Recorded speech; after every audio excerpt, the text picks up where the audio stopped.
You know that feeling, right? You're in a conversation, you're both being sincere, you're really trying to connect, but somehow it just completely falls apart. And you walk away feeling frustrated, maybe a little misunderstood, even though everybody meant well. Well, it turns out that's a super common experience, and it's probably not about a lack of clarity or even a lack of effort. So that really makes you wonder, if our words are clear and our intentions are good, what is this invisible force that just derails our communication? There's clearly something happening under the surface, a kind of hidden architecture that we're about to explore together. And this quote, wow, just gets right to the heart of it. It's suggesting the problem isn't a failure of listening, it's a failure of structure. Our actual ability to understand someone is determined by something much, much deeper than just the words we're hearing.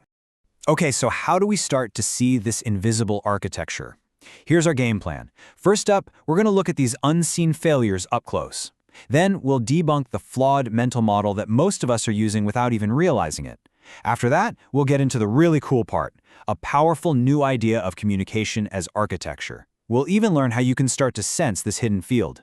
And finally, we'll wrap up by looking at why this whole structural approach is so critical for the future.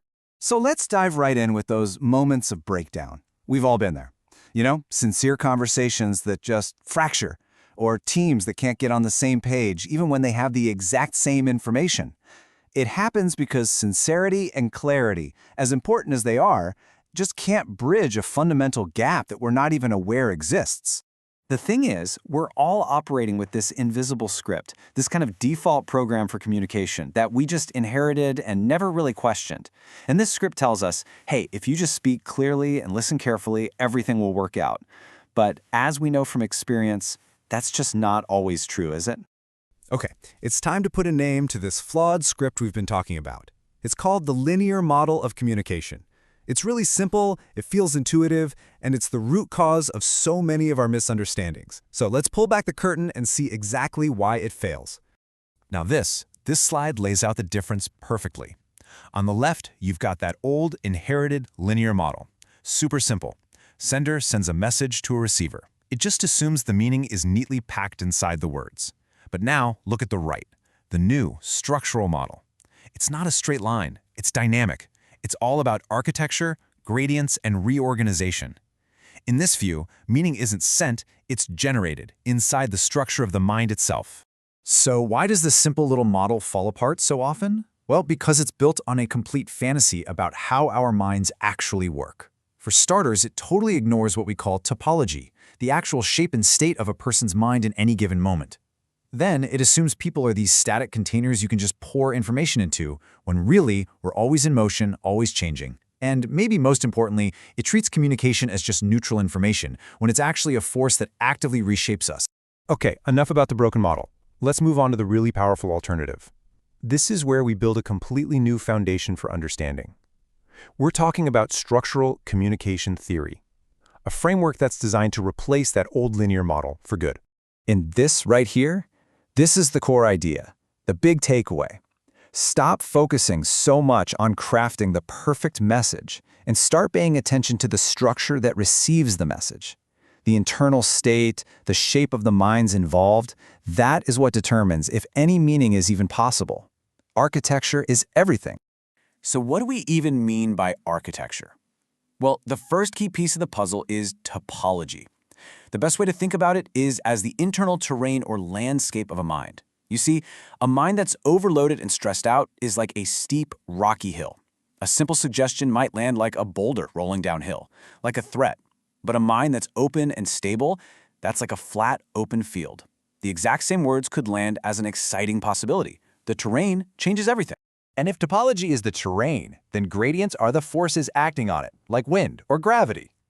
A subtle shift in your tone of voice, a well-placed pause, even a tiny hesitation, these aren't just little details. They are active forces that reshape the listener's mental landscape in real time, often before their brain even fully processes the words you said. Okay, I know what you might be thinking. This all sounds a little abstract, right? But trust me, this has incredibly practical, real-world applications. You can actually learn to sense this hidden architectural field in every single conversation you have. Let's get into how you do it. So, how do you actually start reading the architecture? Well, instead of just zeroing in on the content, you start tuning your attention to these 4 signals. First, the pace. Is it frantic or is it calm? A rushed pace usually means a mind is overloaded and defensive. Second, the tone. Does it feel open or does it carry a sense of pressure? That pressure is a gradient and it's actively shaping the field. Third, watch the pauses. Are they tense or are they thoughtful? One is a sign of strain, the other a sign of processing. These signals are broadcasting the underlying topology. They're telling you the real state of the conversation way beyond the words being used. And this is where the big mindset shift happens. You stop trying to craft that one perfect sentence to force your point across. Instead, your goal becomes shaping the conversational field itself, creating an environment where understanding can just emerge naturally. You're not just a messenger anymore. You become an architect. All right, let's zoom out for a minute, because this isn't just about your one-on-one chats. This principle is absolutely fundamental to how we navigate our complex modern world, from how we run our teams to how we're going to interact with artificial intelligence. And what's so cool is that this model scales up perfectly. At the individual level, it's two minds aligning their internal landscapes. For a team, well, a team isn't just a group of people. It's a shared cognitive field, a shared topology. An entire organization is just a layered environment of all these interacting fields.